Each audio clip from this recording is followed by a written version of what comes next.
Good morning, fellow Nigerians, and welcome once again to this week's edition of your show, our show, the Sunday Show on Africa Independent Television, AIT.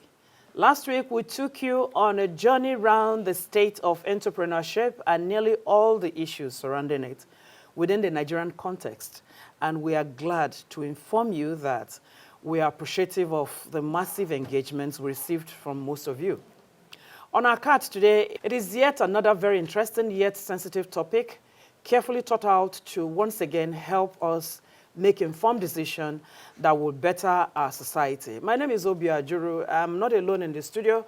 My co-anchor is here. Good morning, Marquin Joseph, the resident president. How was your week? Good morning. How has your week been? Very well.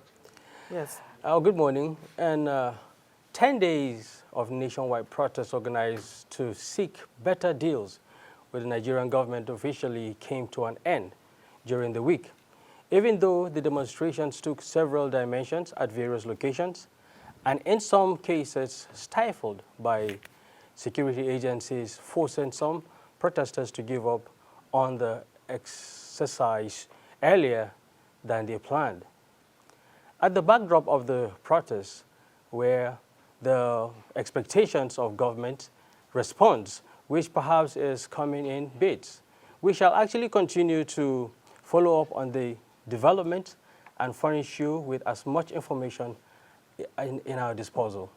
That's right. Interestingly, things really happened during the week. For example, the Council of States, which comprised former Nigerian presidents, past and present National Assembly leaders, and others met and made some pronouncement, but we shall leave that this week, developments for now. For the purpose of our discussion today, we shall be looking at the very foundation of the family from where the society emanates. Certainly, homes are products of the union between a man and a woman, either deliberately or otherwise. This takes us to the issue of marriage and its rampant cases of dissolution within the Nigerian space. In 2020, the National Bureau of Statistics came up with the figures that just 0.2% of men and 0.3% of women legally untied the knot, while under 1% of couples admit to being separated. Yet, such counts exclude the vast majority of Nigerians whose traditional marriage ceremonies are not governed by the modern law.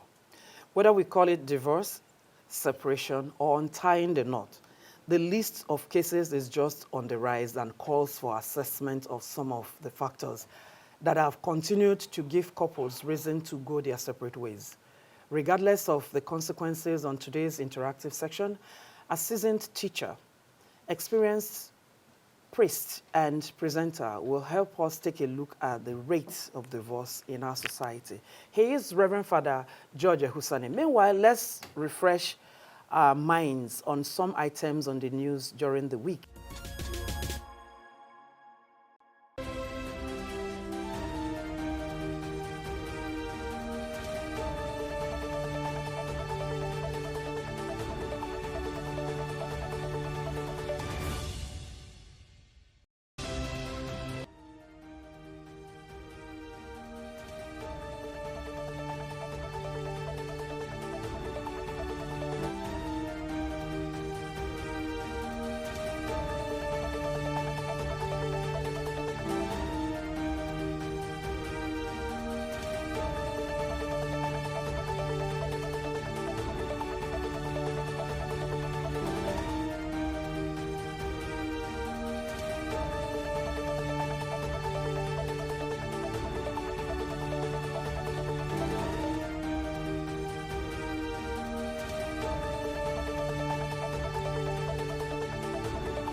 The president is not an opponent.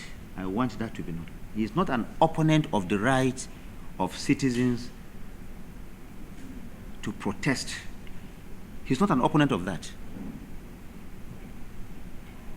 But from the reports that we have had, and from the history that we also have had in this country, we know that these protests were likely to be hijacked by miscreants, by other members of Nigerian society who do not mean well for this country. And we have consistently said that in our messaging, that we are asking protesters to shelve these protests, not because we want to usurp their right to protest, but because we knew that once it began, it will no longer be the protest that we will all envisage. Now, the rest is history. We have seen what has happened, what has played out in the country. Within 12 hours of those protests, some people died, shops were being vandalized, buildings were being touched, vehicles were being damaged, businesses were forced to close within just the first 12 hours. But you know that in the first 1-2 hours of the protest, up to 3 hours, the police and the security agencies were extremely orderly in their approach. In fact, providing cover and support for the protesters. But every warning that government had given out for the orderliness of this protest fell on deaf ears. And we have seen what has happened in Kano, in Yobe, in Kaduna, in Sokoto, and many other parts of this country. No government will allow its country to slide into anarchy simply because a few people feel that Nigeria should not remain peaceful and united. And that was why the security agencies had to step in to do their job. But even in doing that, I'm just coming from a meeting of the diplomatic community. All of them have commended Nigerian security agencies for the maturity and for the professionalism that they have largely exhibited during those protests.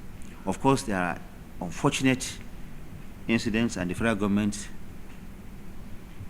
is not happy about the loss of lives and property of citizens. There is no leader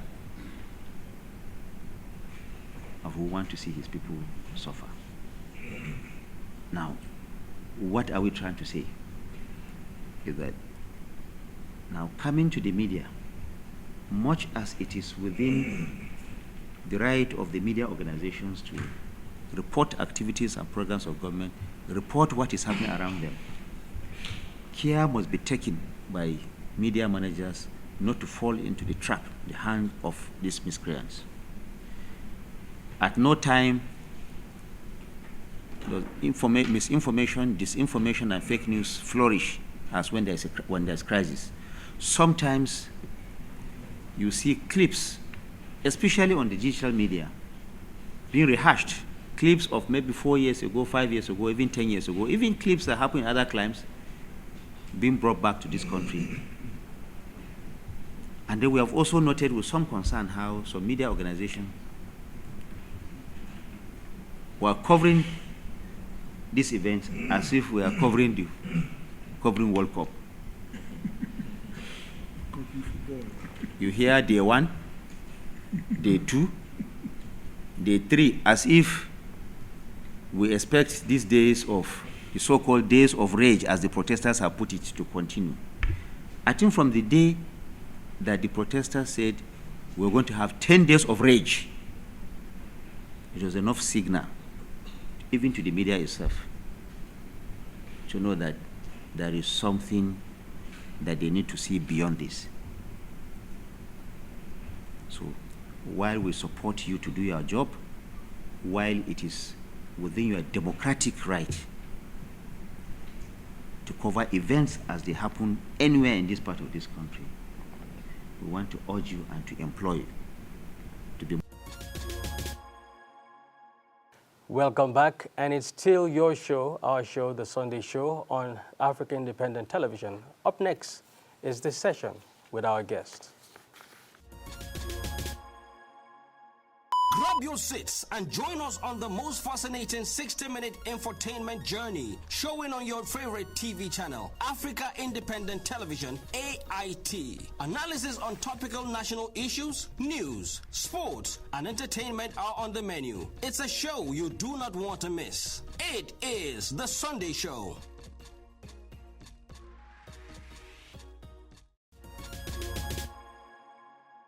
It's still the Sunday Show on Africa Independent Television. This morning I have the opportunity to bring in a very special guest. He's always very busy, and I think he doesn't need introduction, but I still have the honor to say welcome, Reverend Father George Ehusani. Thank you very much. He's a Catholic priest and of the Lux Tera Leadership Foundation.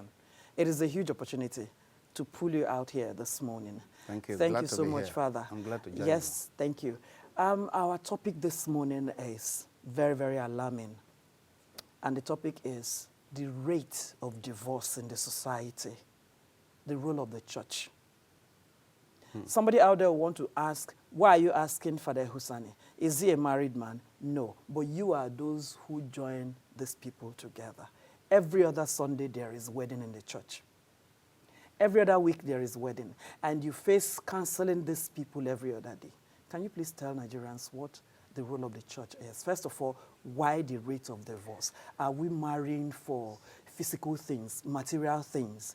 Is that the reason why within 3-6 months we're already looking at the person as a total stranger, the person you fell in love with, and you brought the person to your family? What is it? What exactly is going wrong?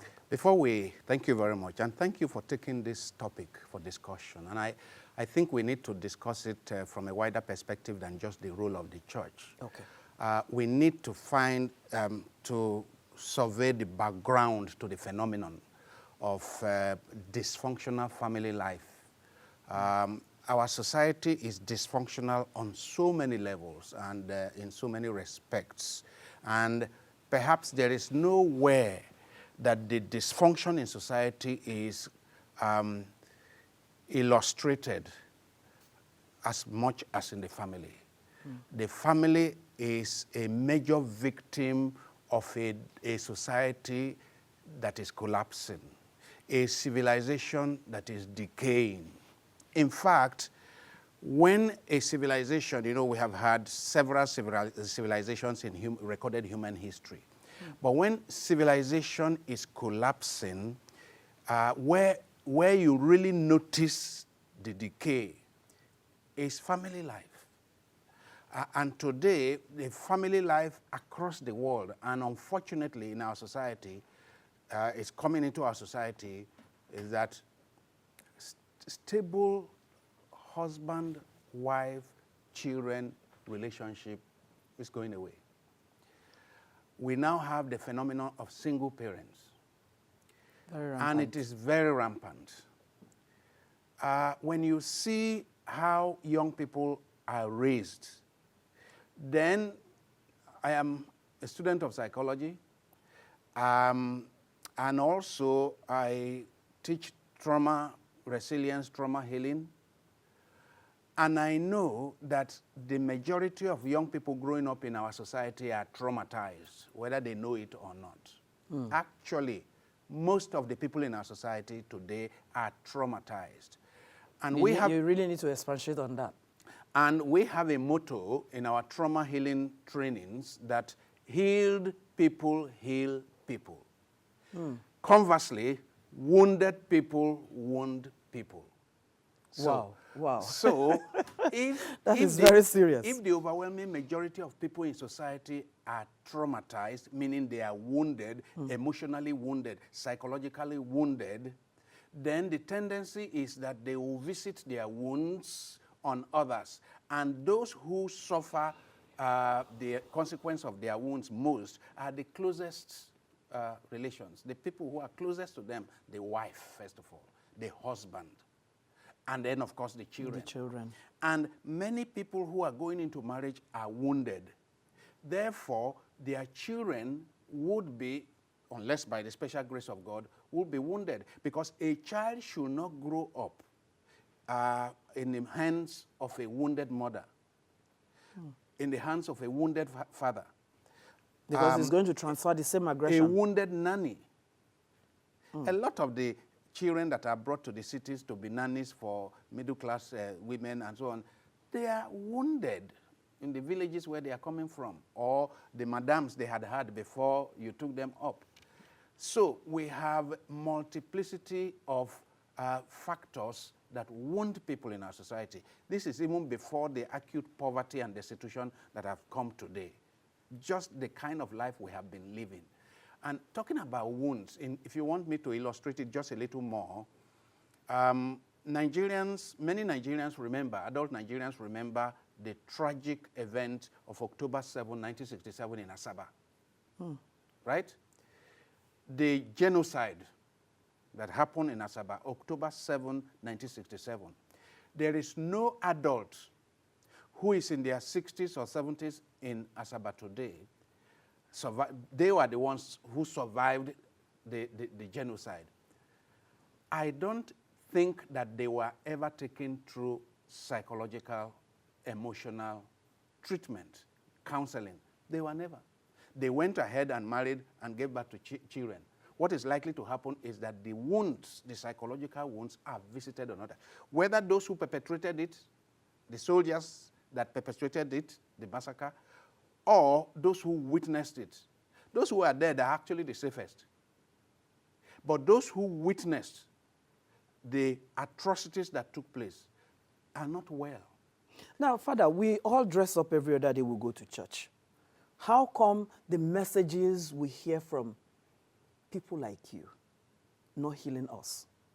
The Why messages that? are capable of healing, definitely. I'm one of those who believe that the gospel of Jesus Christ is one of the most powerful healing instruments.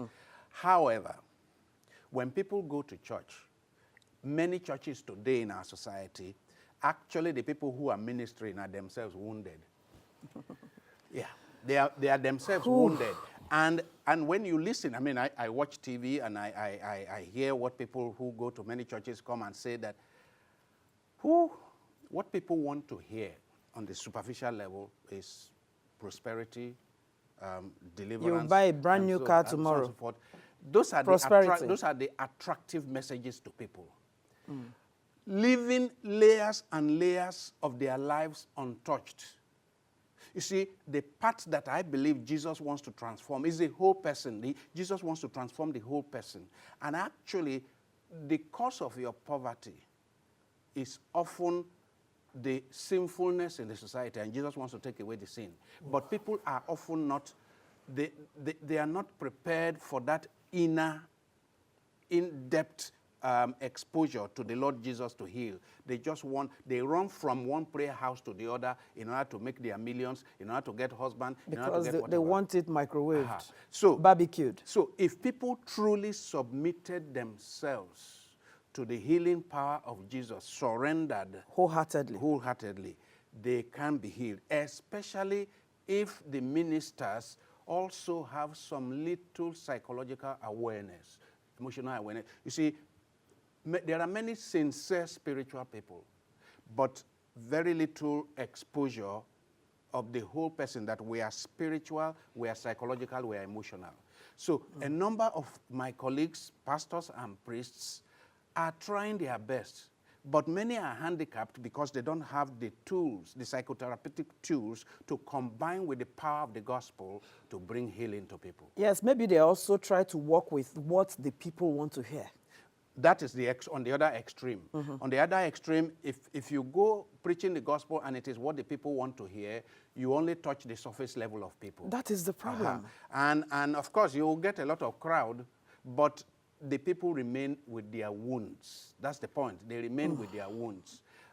For people to be healed in the manner in which I'm talking about, they need, first of all, to be challenged, to look into themselves. How many times do people weep after hearing your message?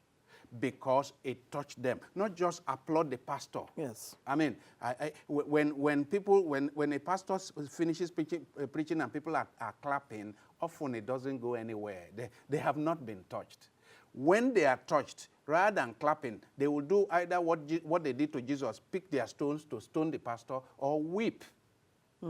So it means that there needs to be some more work needs to be done in the formation of the pastoral agents, in the formation of pastors and priests. Some more work needs to be done to take the human being as an integral whole. Physical, meaning physiological, then spiritual, then emotional. Because Jesus dealt with all this. 3 in 1. Yes, emotional, psychological. We run, at Lux Tera, we run the Psycho-Spiritual Institute.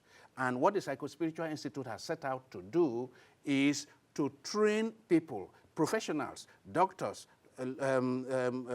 psychologists, social workers, leaders of religious groups, to train them in integrating psychotherapy and spirituality so that they can help people more wholly.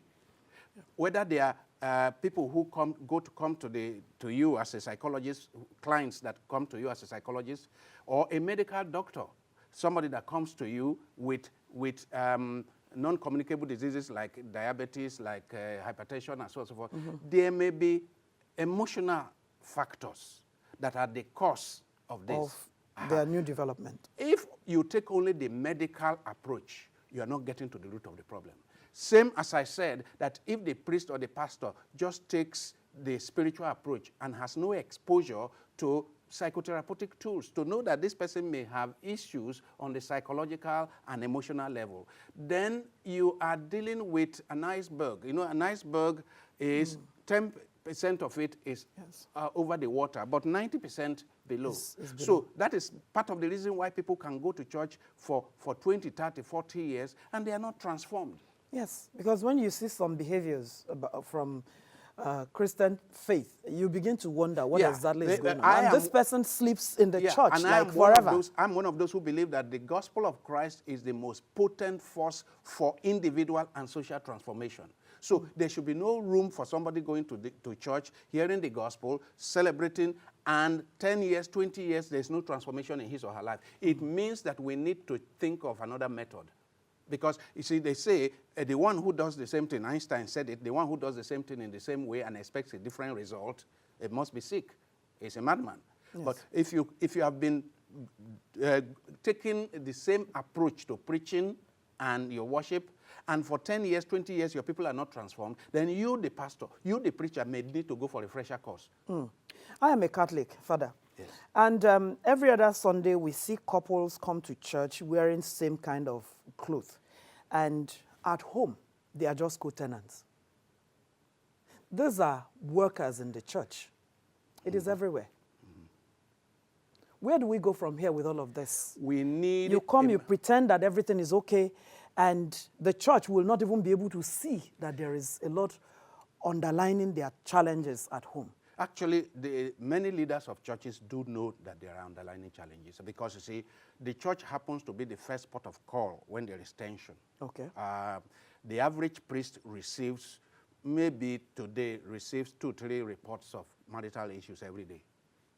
Yeah, 2-3 reports on the average every day of marital issues, and some very, very serious. So, unfortunately, we cannot talk of specifics when we are in church. Yeah. So we are not able to talk of specifics that Mrs. So-so-so came to me or Mr. So-so-so came to me. But that is the truth. On the average, 2-3 reports, marital issues on daily basis. And it is getting worse. Yes, it is. So a lot of people are going into marriage. What made me go into trauma healing and talk about wounds, the woundedness of many people, is the fact that I believe that people are going into marriage who are not emotionally and psychologically equipped to live the Christian marital life. Because the Christian marital life is very demanding. I mean, there's something called Catholic marriage. Catholic marriage means it is permanent. I mean, it has been known for centuries that when you say Catholic marriage, you mean once we are in, we can't get out. Now, what about those of us that have been thrown out from the Catholic marriage? Well, but that's what Catholic marriage means. Now, there will be specific issues that specific issues that need to be dealt with in that specific manner. But what Catholic marriage means in general terms is that once you get in, you don't come out. And there are many reasons why that should be the ideal. Well, not everybody is able to keep up with the ideal, but that is the ideal. Now, to go into such a marriage, this is the point I want to make, you need some serious preparation. I am not sure that whether officially by many pastors and priests to ensure that adequate preparation. There are many young people who come to church who want to do marriage, and they tell you, oh, I want to marry in the next 2 months or whatever. And you say, no, our church law is that from the day you report to us, you need 6 months of preparation. Oh, Father, but I thought it's only 3 months premarital course. I said, no, it's not just the premarital course. We need 6 months to do our own investigations and to prepare you for this lifelong commitment. Because of the superficiality in our life today and in the life of many people today, that superficiality is carried into preparing for marriage. So for marriage, they are thinking of the wedding gown. They are thinking of the dance that they will dance on wedding day. That is what they know about marriage. The dance that they will use to tantalize their friends on the wedding day. They are thinking of the pictures. They are thinking of the makeup artist and how it will make a masquerade. And then the musician. Make a masquerade of the woman. These are the musician and so on and so forth. And they are hardly thinking of the marriage life. They are preparing for the wedding day and not thinking of the marriage life. So when I have the opportunity to talk to couples that are preparing for marriage, I try to focus on the life and try to tell them to de-emphasize preparation for the day. I tell them that the people who will come and eat and dance on your wedding day will go home. 3 months after you are fighting, it's not their business. They will go for other marriages. Other weddings. Yeah. So one area of problem is inadequate preparation. And by preparation, I mean emotional, psychological, and spiritual, but also social. Many young people are growing up today without adequate social skills. Many young people have been spoiled. You see, when you see people who are like 50 years and over, many of them had some hardship when they were growing up. Many of us grew up in the village, and we didn't have nannies. We did all the housework from age 3, 4. You are carrying plates to go and wash after eating. Exactly. You are helping your mother to do this, to run errands, sweeping, and so on and so forth. Some of us went to farm to help our father. Yes. Some people closed from school at 1 and went to the farm to join their father. Straight up, you remove your uniform, you are headed to the farm. So at age, and I'm talking of age 4 or 5 already, yes. And you did that. Yes. The kind of thing that would be called child abuse today. Now, and then you are beaten silly. But when the child is with the parents, that is not child abuse. Well, and you'll be beaten silly in school. For when you are late in school and so on and so forth, a lot of which is called child abuse today. That's what I'm talking about. Now, we have raised children, when we say ajebota, that's popular something. We have raised children that are too soft. The consequence of raising children that are too soft is that they will not be able to cope with the hardship of marriage. So this is one, when I talk about preparation. That's loud. Yes, when I talk about inadequate preparation, a child that has been spoiled from home, a child that was never refused anything he or she asks for, such a child will not be able to cope with living with another person who sometimes will say no. You see, because the parents have always said yes to this child. Now you marry somebody, and then that person also happens to be spoiled from home. The parents have always said yes to her. The parents have always said yes to him. They now come, and now and again the partner says no. And he can't take it. How dare you? He can't take it because he's not used to being refused anything. So, we have raised a soft generation. And I'm talking of a lot of the millennials.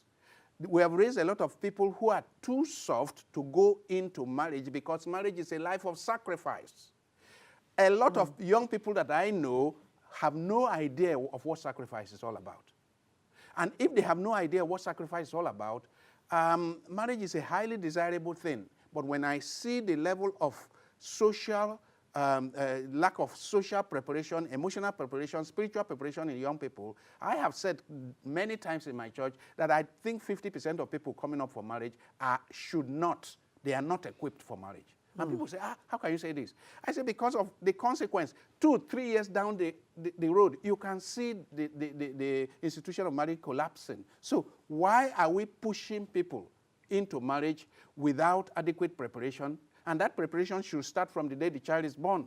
Like I said, to make a child strong, that begins from the day a child is born. So a parent that was given same training, how can you now train a child how do you give what you don't have? Nemo that could not have it. You cannot give what you don't have. So that is where society, the larger society comes in. Actually, from school has something to add. Churches and mosques definitely have a lot to add. There is too much of just going to celebrate, going to clap our hands and sing and dance. We need more teaching, actual teaching of not just salvation in heaven, but actual teaching about how to grow up to be wholesome human beings, how to be equipped to be responsible human beings, to recognize that life is about sacrifice. And the people we celebrate should be people who have made sacrifice for society, the way it used to be. I know that in the olden days, it is not people who make a lot of money who become king, but it is people who have suffered for the society. Those who went to war and fought the enemy to defend their community, they were the ones that were applauded. But who are we applauding today? The people who have made money. It doesn't matter how they make it. Nobody cares. So we need It is the money they want to see. Yes. So we need to get back to values. What are the values you celebrate? Those are the values the young people will emulate. What you celebrate is what young people will emulate. Yes. So we need to begin to celebrate the kind of values that will create strong human beings, resilient human beings. Because what we are having today are young people that lack resilience. And if they don't have resilience, sense of sacrifice, courage, being able to forgive the and neighbor let go. And let go, being able to deal with creative conflict and turn conflict to something creative. But many people cave in the face of conflict. But conflicts will always arise. Does that have to do with not being true friends? Because a good friendship does not see shortcomings. Do you know that before, talking about friends, it's a wonderful thing to be friends, and for many years before marriage. But our parents and grandparents hardly knew one another. People were taken from the village and sent to Kaduna to the young man who is working in textile mills. And then the aunt they marry in the village, and they took the young woman and to a man in Lagos or in Kaduna, and it became his wife. And they lived for the next 50, 60 years happily. I'm sure they eventually fell in love with each other and so on and so forth. Today, people are knowing themselves for 10 years. Our friends from secondary school, boyfriend, girlfriend, and then 2 years after marrying, the marriage collapses. So something is wrong with, young people don't know, for example, many don't know that there's a difference between boyfriend, girlfriend, and husband and wife. It's a different ball game. Thank you, Father. Thank you. That was an expose. It's jaw-dropping. But all the same, we thank you so much. We've been speaking with Reverend Father George Ehusani of the leadership, Lux Tera Leadership Foundation. He is a Catholic priest. You celebrated over 40 years. I'll be next tomorrow, 43. I must attend the next Mass for the 53 years at the altar. I know what it means. Thank you so much, Father. Thank you. Thank God you. Bless you. Okay, we'll go on this short break and we'll be back shortly. Grab your seats and join us on the most fascinating 60-minute infotainment journey, showing on your favorite TV channel, Africa Independent Television, AIT. Analysis on topical national issues, news, sports, and entertainment are on the menu. It's a show you do not want to miss. It is The Sunday Show.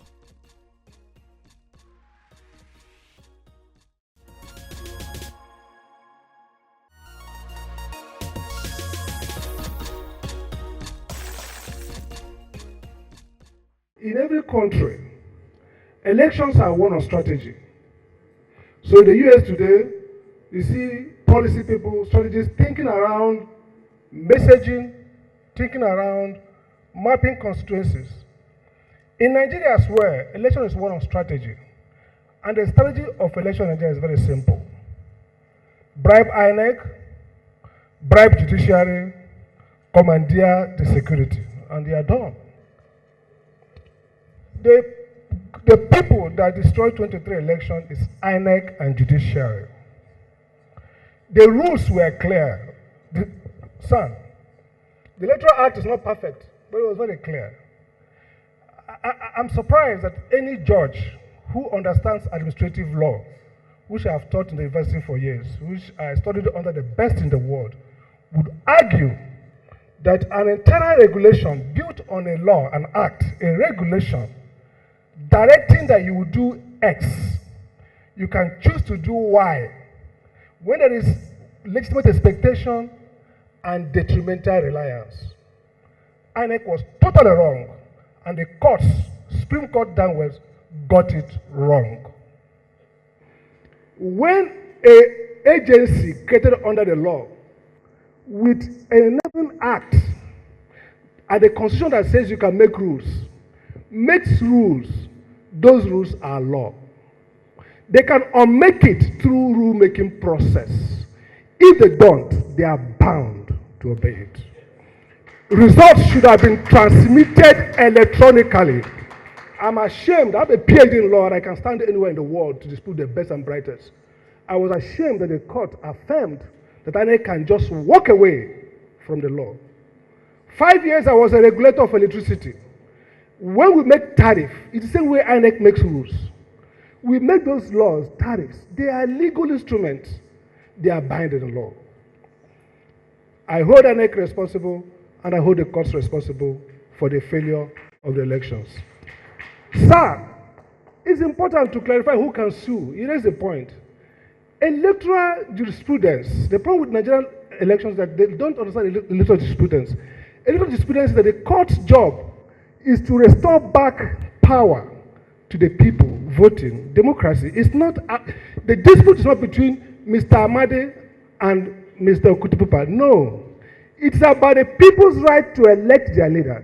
Therefore, we shouldn't be saying that only persons who contested and who could have won could file electoral petition. No. Citizens who voted have a right to go to court and say that the process was faulty. Look at the US jurisprudence. All the cases that went to court in 2020, I guess, were mostly by civil society groups and voters. That should change. Now, what does it take to nullify election? I always wonder why judges feel that what they call substantive justice, substantive compliance. If elections were conducted outside the rules, that is enough to nullify the election. You don't have to prove that you would have won. Elections should be nullified if they are conducted contrary to rules. Our jurisprudence is faulty on that.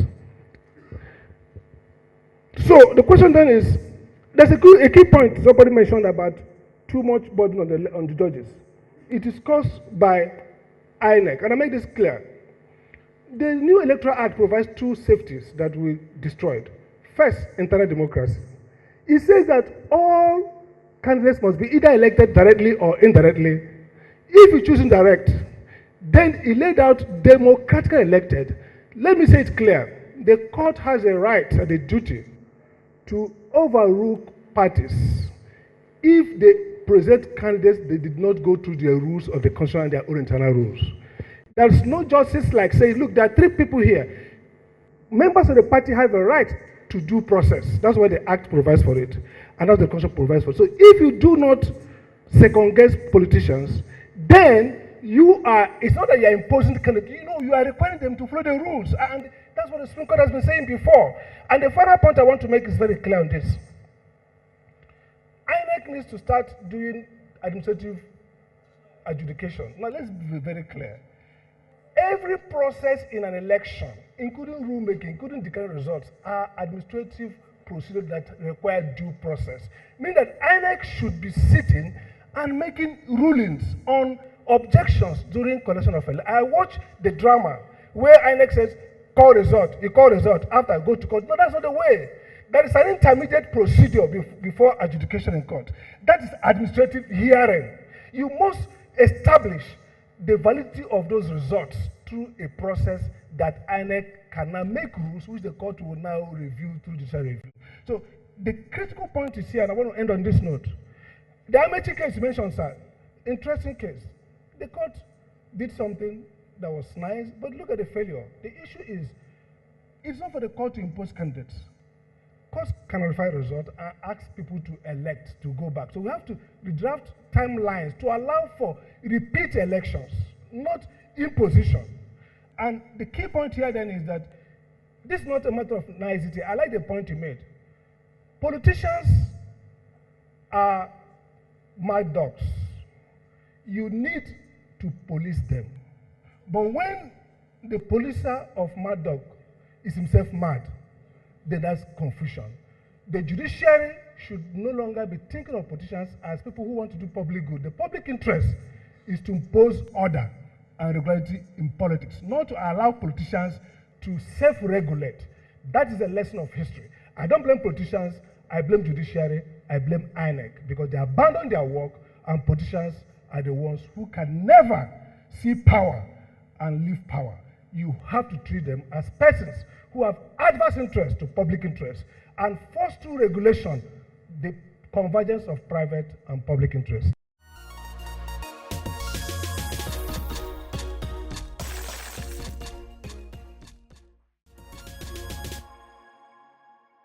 Truly, it is neither here or there. For me, the major take-home is commitment to making it work, bearing in mind that misunderstandings are practically inevitable. Well, that's the size of our package for today on today's show. That's the Sunday show on AIT. Make a date with us next week on the same station at the same time. And do not forget to interact with us on our social media platforms. We truly value every feedback, while we definitely take our time to go through all these feedbacks. So how will the week be for us? It's going to be very beautiful. You're already you know, looking you ahead. and I are radio. You're looking ahead. Oh yes, studio rats. All right, so we'll have a wonderful week, and I'll be taking you out just like Definitely. And my choice is Obudukatu Ranch. Bye-bye now. Let's go there.